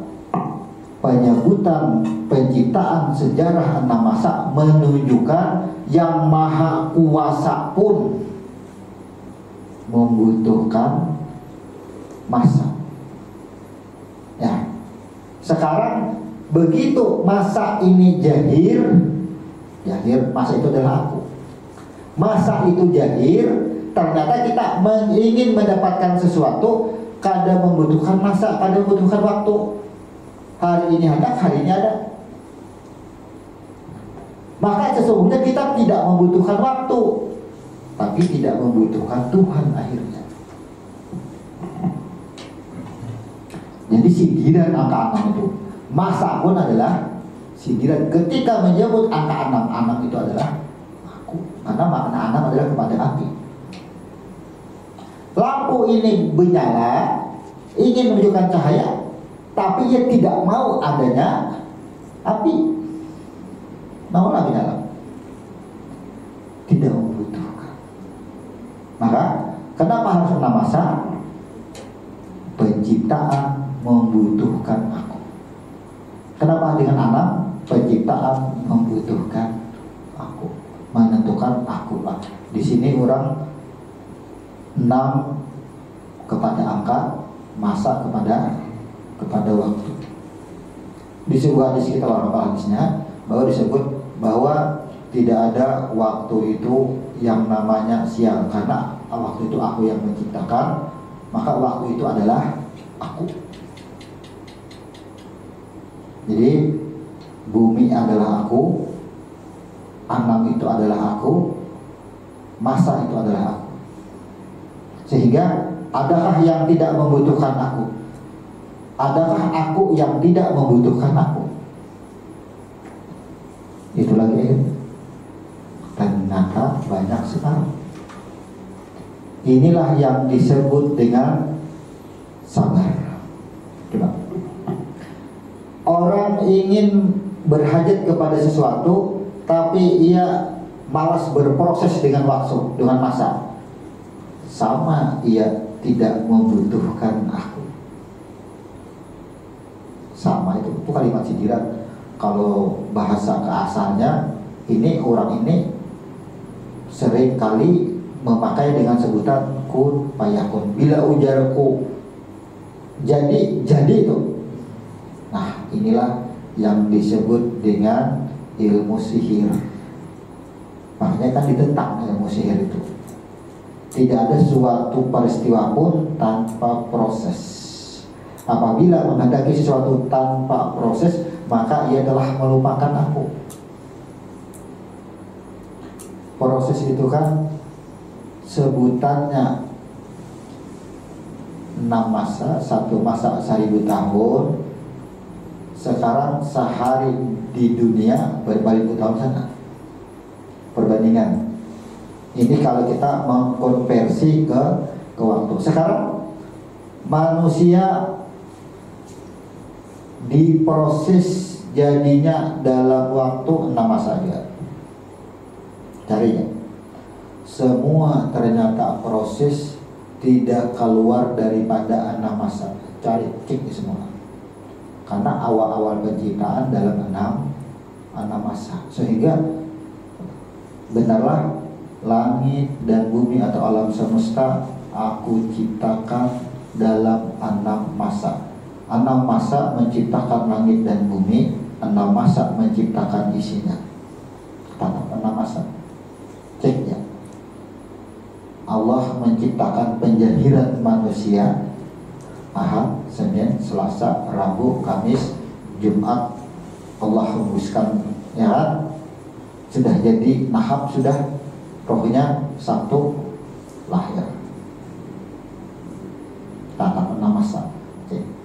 12 bulan itu 6 bulan pertama, 6 bulan kedua, tetap makanya kan. Kenapa? Karena 6 itu adalah aku. Semua yang Allah ciptakan itu tidak terlepas daripada aku. Gaib jadinya, bergantung kepada aku. Gaib. Adakah yang kita bisa berlepas diri daripada Allah? Nah, orang yang mengenal dengan ilmu ini seringkali, makanya sebenarnya itu lambangnya huruf 6, angka 6. Bilanya angka 6 diartikan kepada api yang berwujud jin, takutan orang. Tapi bilanya kebalikan, itulah percikan yang pertama langsung kepada yang kanannya. Itu yang paling bagus. Orang tahu maknanya padahal bagus sebenarnya. Kenapa? Karena api ini, anggap aja angka 6 adalah jin. Pertama-tama dan makhluk yang paling taat itu kan jin. Sampai saat ini pun yang paling taat adalah jin. Ketika ia ditawari, kata Nabi kita, wahai jin, apakah engkau mau masuk surga? Kalau mau, aku sampaikan dengan Allah, pasti engkau masuk surga. Karena aku sudah berjanji, ada kontrak dengan Tuhan sudah, bahwa aku tempatku diulahkan di neraka. Karena mau jin. Makhluk yang paling taat dengan Tuhan adalah bangsa jin pertama. Bahkan malaikat pun meminta jin untuk menyampaikan kehendaknya, doanya kepada Tuhan. Tapi ketika ada jin disuruh sujud kada mau, bukan sujud menyembah, mengakui kada mau. Lalu jin itu lupa kepada asalnya. Jadi jin itu lupa kepada asal kejadian dirinya. Ketika ia lupa kepada kejadian dirinya, maka yang kada mau sujud tadi, yang kada mau mengakui tadilah disebut dengan ablasa, iblis dari bangsa jin. Nah, ketika angka 6 diartikan dengan ablasa sebenarnya, orang yang hianat takutan bisa angka 6. Kalau takut hianat, kalau takut lupa. Tapi kalau tak tahu sejarah, angka 6 bagus. Itu angka 6 kalau kita konversi kepada 6. Kenapa kita sebut kepada 6? Karena pertanyaannya kenapa harus 6 masa? Karena 6 masa itu adalah lambang daripada api. lambangnya, hembusan nur ini. Nah, jadi ketika nur roh ini dihembuskan, jadilah kepada nar, ya kan? Karena itu yang mensucikan. Jadi itu sebenarnya pensucian sebenarnya sempurna. Ini kan tidak berbuat salah apapun. Sebut dengan jin. Jadi Anam tadi adalah aku, menunjukkan aku pada apinya. Masa itu adalah prosesnya, maka proses itu adalah aku juga. Karena aku yang af'alku. Jadi kenapa harus Anam? Karena Anam adalah awal bibit bahan untuk dijadikan alam semesta. Ayo, adalah yang ada rasul.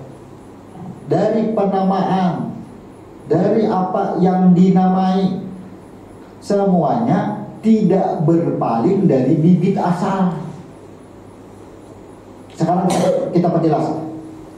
Nih pertanyaannya, kenapa Allah menciptakan alam semesta dalam 6 masa? Kenapa disebutkan 6 dan masa? Kita perjelas bahwa 6 itu adalah lambang daripada roh yang dihembuskannya, apinya. Nah, jadi api inilah, ya kan, yang akan dijadikan bahan baku untuk bumi, alam semesta. Lambangnya 6, angka 6. Maka 6 ini adalah dilanjutkan dengan proses yang disebut dengan masa. Maka masa itu adalah af'al perbuatanku. Masa af'alku, 6 itu adalah bahanku, bahan untuk membuat alam semesta. Bayangkan, penamaan adalah daripada proses dari bibit awal, tidak melupakan kepada yang lain. Jadi bumi ini kadang mau luput, aku daripada nur, daripada api yang asal. Masa adalah proses. Proses itu adalah af'alku kepada aku. Jadi nama alam semesta ini dan waktu prosesnya bukan sembarang nama, 6 masa ternyata, tapi adalah merujuk kepada. Jadi 6 masa ini, kalau nama seseorang itu boleh kepada yang namanya apa, marga. Nah, kepada marga, pangaribuan, ya lah, supaya bahwa engkau itu asalnya dari pangaribuan, ya lah. Sama bumi ini, langit dan bumi dan di sini, jangan lupa bahwa engkau daripada angka 6. Sama itu. Jadi kalau jawaban secara bercanda tadi akhirnya sama seperti ustadz-ustadz yang lain. Itu hak prerogatif Tuhan. Terserah Tuhan, enak 10 tahun kah mencipta. Bukan itu yang kita butuhkan jawaban. Ya, bukan itu. Karena kenapa harus 6? Pasti ada sebab. Ketika Allah berproses sesuatu itu pasti ada sebab. Dan kita yakini ketika kita mempelajari rangkaian dari skema ilmu huruf ini, rangkaian itu tidak akan bisa diputus. Allah membuat sesuatu itu adalah membuat suatu penamaan dalam cerita itu adalah dari bahannya. Karena mau itu pisang goreng disebut pisang goreng karena bahannya ada pisang. Ya, kenapa ada gorengnya? Karena cara prosesnya adalah dengan cara digoreng, sehingga dinamakan dengan pisang goreng. Supaya pisang goreng, engkau jangan lupa bahwa asal engkau daripada pisang. Wahai pisang goreng, jangan lupa proses menjadikan engkau itu dengan cara digoreng. Wahai alam semesta, engkau jangan lupa bahwa engkau daripada api. 6. Wahai pisang goreng, wahai alam semesta, jangan lupa bahwa engkau daripada proses. Siapa yang proses adalah aku. Sama itu peringatan. Jadi alam semesta ini tidak bisa lupa bagaimana asal usul kejadian dirinya. Makanya kalau hendak mencari diri seseorang itu kan kadang-kadang cari di kartu keluarga siapa nama kwitannya, kan hendak mencari supaya jangan Jangan lupa. Kita kadang kenal dengan anaknya, dengan orang tuanya kenal. Sama. Untuk mengenali si anak ini, kita cari nama orang tuanya. Siapa tahu kawan kita, wah kenal sama. Untuk mengenal dengan alam semesta, kenali bagaimana proses terjadinya. Sehingga kita dapat bibitnya dari mana kejadian alam semesta itu. Allah ceritakan tentang masa. Ini semua orang hanya mencari daripada sejarah penamaan waktu. Bagus nih pertanyaannya. Kalau ada ditanyakan ini ada terbongkar. Kenapa? Karena kan ada tuan guru yang lain yang menjawab. Artinya dari zaman Nabi Muhammad mengenalkan Islam tidak pernah bertanya. Ketika aku sudah jadi ustadz yang menceramahkan, ada yang bertanya. Inilah yang jadi masalah. Itu akan ada yang menjawab seperti itu. Nah ini. Jadi dengan ilmu huruf ini, insya Allah tidak ada yang tidak terjawab. Dan jawabannya kita insya Allah silahkan dikoreksi. Apakah bertentangan dengan awal kejadian ini? Silahkan dikoreksi. Angka 7, ya ini baru angka 6 nih. Angka 7 adalah pensucian.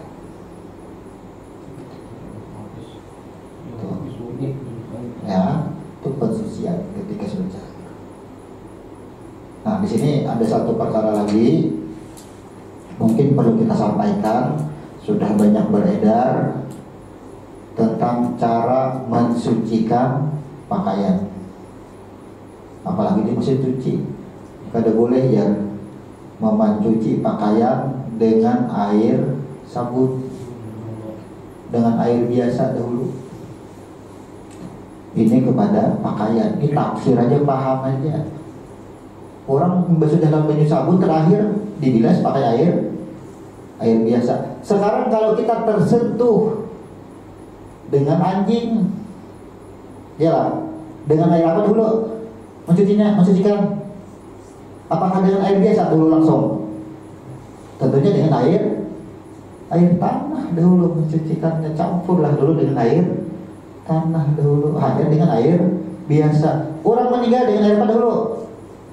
Kapur barus, sabun, hanya di air biasa. Nah, bagaimana paham ulama kita sekarang? Ini sudah banyak beredar. Ibu-ibu resah sekarang. Resah ibu-ibu. Mau mencuci pakaian baju biasa itu pokrak dan bilas dulu. Kagak akan mau hilang noda itu tanpa dengan air sabun dahulu. Ini sudah beda. Cari sejarahnya dulu. Tetap aja dengan air biasa. Maulah noda itu bisa hilang dengan air biasa. Cek ya. Jangan aja membasuh pakaian dengan air sabun. Air biasa dahulu, hanya air sabun bedude. Jujur dengan biasa yang lalu sabun nih. Jangan boleh mencucikan itu dengan air yang bercampur, karena airnya tidak suci. Kan itu tuh paham. Cara memahami hadis, memang ada hadisnya. Sucikanlah dengan air yang mensucikan. Jadi sabun apa semua. Ini terjadi. Dia nulang lagi di kias-kias. Pertama itu orang menghilangkan noda. Setelah nodanya hilang, baru disucikan semuanya secara menyeluruh. Seperti badan kita atau sarung kita tersentuh dengan anjing yang basah. Sama ketika bejana dijilat anjing, bagaimana? Disapro dulu dengan air tanah, kan dengan air biasa. Sejarah kan ada gitu, banyak gitu. Jadi sejarah mensucikannya itu bagaimana dahulu caranya. Ketika roh man anta man ana, bagaimana Allah mensucikan? Dimasukkanlah ke dalam nar, cahaya yang mensucikan, cahaya ampunan. Setelah dengan cahaya ampunan, barulah diberi rahmat, di kesucian, dinyatakan suci. Sama sejarah-sejarah masalah. Jadi kalau kita dengan menguasai skema ini, menguasai ilmu huruf, apapun sejarah di muka bumi ini awal-awal terjadinya itu insya Allah akan dapat kita kuasai semua sejarahnya. Ya mungkin pertanyaan itu coba dikoreksi ke guru-guru yang lain. Kenapa penciptaan alam semesta dalam 6 masa? Bagaimana nafas kita? Kenapa dari roh menjadi nur? Ya, kenapa ini harus diberi Ahmad? Disebut dengan Ahmad? Tanyakan aja. Ahmad itu bukan nama, ya, bukan nama Ahmad itu. Ahmad itu adalah keterangan. Setiap barang ini kan ada keterangannya. Ahmad, nih roh, ya. Roh ini disebut Ahmad, mirrohi. Kenapa? Ini roh. Kenapa diberi tanda di dalam, misalnya roh ini berbentuk ini misal di dalam gelas ini, di luar ini digarani alif, ha, mim, dal, Ahmad. Artinya ini petunjuk. Balikan ke asal. Kembalikanlah ke asal. Itu maksudnya. Jadi alif, ha, mim, dal itu adalah petunjuk supaya Nang Jahir ini boleh kepada tidak akan menemukan yang di dalam ini. Kalau Ahmad petunjuknya ini kada tahu caranya, buka tutupnya, ya kan, ambil dalamnya, itu maksudnya petunjuknya supaya menemukan isi dalamnya. Ketika yang nur ini atau roh ini diberi nama Ahmadnya Jahir, penjahiran nur ini berbentuk, bernama sudah. Jadi ini harus dikembalikan kepada roh yang asal. Kayak apa caranya? Dengan cara Ahmad. Berdiri dahulu, ya, dengan cara ruku dahulu, ya, dengan cara sujud, dengan cara duduk antara dua sujud. Gitu. Bila sudah kau melakukan ini, huruf alif tagawi, ya, huruf ha tagawi, maka ha ini adalah hayat, ya kan? Mim tagawi, dal tagawi. Boleh kalau kita kepada roh seberataan. Tidak akan bisa kita dikembali kepada roh kalau kadang menemukan Ahmad. Bukan si Ahmad yang ditemui. Ahmad itu cara. Satu, berbuat af'al, jangan diakui lah semua kelakuan aktivitas Nang Bagara itu aku alif sudah. Yang kedua, ha, janganlah engkau merasa hidup atau dihidupkan, ha, sudah. Sesungguhnya ikam Nang Bagara pada Jahir engkau itu adalah roh yang masuk ke dalam batang tubuh engkau itu adalah jiwa. Nanti Nang Bulik itu jiwa. Di mana dasarnya? Yaitu nafsul mutmainnah. Maka semuanya ketika engkau bulik ini menerima balasan tuh huruf dal. Bulik kan kita kepada roh. Jadi Ahmad itu petunjuk supaya kita kalau bulik jangan sesat. Bila kadang-kadang dengan Ahmad kadang-kadang bulik kita, itu maksudnya ini itu namanya Ahmad ya. Tapi kada paham namanya Ahmad, padahal itu petunjuk. Siapa yang bulik? Yang diberi petunjuk itu siapa? Si Muhammad. Muhammadnya yang mendapat petunjuk. Penjahiran daripada nur ini disebut dengan Muhammad. Yang disebut dengan Muhammad inilah yang harus kembali kepada asal. Kayak apa cara kembali Muhammad? Dengan cara alif, ha, dan mim, dan dal. Dengan cara itu, ini cara kembali. Kan itu adanya tuturan hurufnya di situ. Tapi cari guru-guru yang lain. Ini hanya pada penamaan akhirnya. Bila nama Ahmad itu asalnya Muhammad juga aja. Ya, bedanya kepada Nur Muhammad bin Abdullah tak? Nah, kasih itu sayangnya. Karena kada mengkaji ilmu huruf, sayangnya di situ aja. Jadi kita ini mau bongkar sejelas-jelasnya ilmu huruf. Bila ada dari ilmu huruf padahal dapat tampus. Salah lah guru sampaikan dulu, ingatlah hanya madiamin. Kita ini seberataan kada ada mati, kada ada siksa kubur, kada ada surga, kada ada neraka, ya lah, kada ada dosa, kada ada pahala, kada ada sembahyang, kada ada puasa. Lalu diartikan kada digawi. Artinya bila ya ta'akui aku nang magawi itu karena ada. Bila kita puasa tadi kada apa? Kada kita nang magawi pada diri nang Jahir, ya kan? Pada rohnya diri sejatinya ada kelakuan. Kada sesungguhnya kita ini kata itu hidup Anda mati. Itu no lalu aja sini Jadi guru ini menerangkan dengan ilmu huruf, tapi kada disebutkan hurufnya. Lalulah no. Situ aja. Ahmad kada diceritakan, Muhammad kada diceritakan, semua tertuju kepada Nabi Muhammad bin Abdullah. Padahal kita ini artinya begitu menjelaskan siapa sebenar-benarnya Muhammad, langsung kepada inti seberetaan, maka Muhammad bin Abdullah ini ujian Nabi Muhammad bin Abdullah. Alhamdulillah kada sia-sia aku menyampaikan. Artinya paham ternyata itu maksudnya itu nah bujur-bujur mencintai lawan Nabi. Ini harus sibuk memuji aku aja secara berlebihan guru. Bujur Nabi jangan bisa puji aku jangan berlebihan. Nabi sudah mana hati nak aku sampaikan itu dipahami digawi. Itu maksudnya. Itu dari kita. Ada lagi punya satu nyambung tadi sedikit. ya. Tadi Quran itu kan kalau intinya tuh asal proses kembali kan itu aja. Kalau disederhanakan dari semua Ya. surah yang ada itu kan. Kemudian dalam penciptaan itu pasti kembali ke sumastawa alal ars misalnya. Tadi ars itu kan ada disinggung sedikit. Ya. Ars itu berarti bukan ars yang di bawah nur tadi kan. Ya. Tapi begitu selesai prosesnya itu sumastawa aja. Ya. Itu ya Pak. Artinya ketika di dalam proses maka ada sebutannya sumastawa ala ars. Artinya ini sebenarnya ada terhubung dengan ar-rahmanu alal arsis tawa, semuaan kembali ke asal. Asal. Itu maksudnya. Jadi maka kalimat ini sudah sebenarnya mengunci sudah.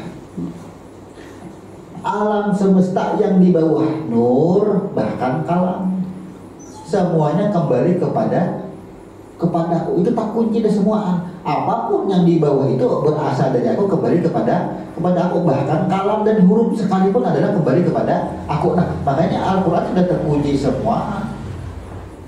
Cuma penamaan ke bawah ini akan berbeda.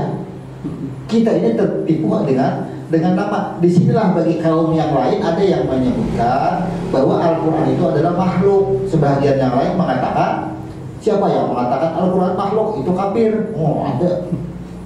Al-Quran itu adalah firman Allah aja. Astagfirullah. Memang Al-Quran disebut firman, kan itu. Tapi semua yang berada di bawah nur ini peringkatnya adalah huruf dal. Menerima balasan maksudnya. Siapa yang menerima balasan? Ciptaanku. Semua yang kucipta disebut dengan makhluk. Apapun yang kita sebutannya adalah makhluk. Maka makhluk ini akan berbeda-beda lagi namanya. Ada yang berbentuk huruf, ya kan? Pohon, angin, berbeda-beda. Apakah angin tidak bisa disebut dengan makhluk? Angin pun akan menerima balasan. Semua yang Allah ciptakan akan menerima balasan karena namanya huruf-huruf dal. Makanya mim ha mim dia kan disebut dengan Muhammad berakhir dengan huruf dal. Itulah bahasanya sumastawa itu sumastawa diri, ya kan? Mim lagi, sin lagi, tak kembali kepada waw, kembalilah kepadaku dengan ampunanku. Jadi sumastawa itu artinya semua jiwa, semua diri. Dengan artinya syaratnya huruf waw ada berdahulu. Ya, ia memisahkan aku, maka ampunanku lebih dahulu. Ininya mengakui, kemudian kembalilah kepadaku. Maka kata-kata sumastawa alal aras itu menunjukkan menghilangkan, melenyapkan yang sebutannya tempat. Di atas aras sudah ada lagi bahasa tempat, kan ada lagi sudah. Karena yang ada adalah alam jad sudah. Alam jad sudah sebutannya, ada tempat lagi. Inilah makna daripada sumastawa ala arus. Semuanya yang di bawah itu sumastawa ala arus. Dia akan kembali dengan caranya masing-masing. Kenapa kita sebut dengan caranya masing-masing? Karena ada yang kembali tanpa mengesahkan, karena ada huruf waw, berarti ada yang kembali tanpa mengesahkan. Kembali.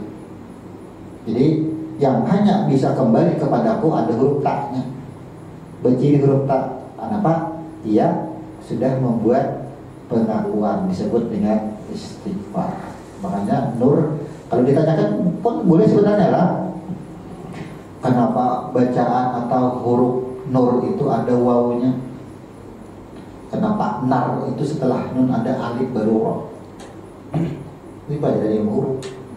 Udah sampai itu tulisannya aja tuh pangkal di huruf itu jadinya orang di huruf. Ilmu baca. Kenapa? Setelah nun ada waw ada roh, tidak langsung nun dengan roh. Ya, kayak begitu dia. Apa kita tahu sejarahnya mah? Karena roh membuat pengakuan. Anak Allah, aku adalah engkau. Huruf waw itu jadi waw itu melambangkan bahwa yang jadi nur itu adalah roh yang sudah diberikan ampunan karena ia mengesahkan aku. Artinya kembali menyatakan aku adalah engkau. Hanya kau menjawab, amun kada tahu sejarah kada akan kau jawab. Jadi aras itu bukan di bawah nur adalah Bukan di bawah semesta wala. semesta wala aras itu. Jadi aras itu disebut aras itu pembatas antara alam ciptaan dengan alam hujan. Batas sebenarnya. Makanya naiklah ya. Batasannya adalah pada aras yang disebut dengan ketika Nabi Isra Mi'raj. Makanya sampai batas itu ada yang disebut dengan sidrah. Ya, sidrah itu kan sindiran, catatan. Ya kan, satu daun gugur melayang, satu nyawa catatan. Jaka orang di kantor itu, ini surat tugas, nah diulung surat tugas anak kerja, ini surat tugas. Lalulah untuk menjahirkan ini, diadakanlah pohonnya yang sebenar-benarnya pohon, jahir semua. Jadi pohon pidara yang ada ini penjahiran dari kalimat yang di atas dijahirkan, penjahiran daripada kalimat anam, kalimat masa di alam semesta. Sama itu. Semua penjahiran itu adalah supaya jangan lupa dengan asal usulnya, maka penamaan itu adalah dari bahan baku yang asal. Jadi ini bagus benar penyebutan angka 6 jelas dari Al-Quran dalam 6 masa. Jadi sebenarnya pertanyaan jawaban ini sudah kita pelajari dan kita menunggu pertanyaan ini sampai muncul. Kita hendak membuka dari mana itu sulit pastinya. Nah, ketika ditanyakan, makanya karena kita sudah berpedoman dari awal, sudah mengkaji dari awal, ternyata apapun nang jahir nang wujud alam semesta beserta isinya ini, ternyata penamaannya itu adalah diambil daripada nama bahan baku yang asal. Ternyata itu supaya jangan lupa. Semuanya situ. Jadi apapun nanti pertanyaannya jangan keluar dari situ. Jangan sampai kita tertipu dengan penyebutan nama, karena nama menipu kita. Coba kalau kadang-kadang mengenal dengan angka 6, kadang mengenal dengan masa, pasti kita akan terjun kepada angka 6-nya aja. Apa yang kita tulis, ya, tidak mengenali 6 itu siapa, apa sesungguhnya, lambang. Allah menyebut 6 itu sesuai dengan bahan baku yang awal ceritanya. Jadi urutan angka dari 1 sampai 9 itu sesuai kejadian daripada roh yang berpindah-pindah, yang berproses, itu penamaan sama dari situ. Bagaimana ada penyebutan angka 7? Sama. Berarti angka 7 ini dari nur itu sudah berubah. Ya, kan dari roh. Nah, dari roh ini kan sudah dibuat proses kepada nur.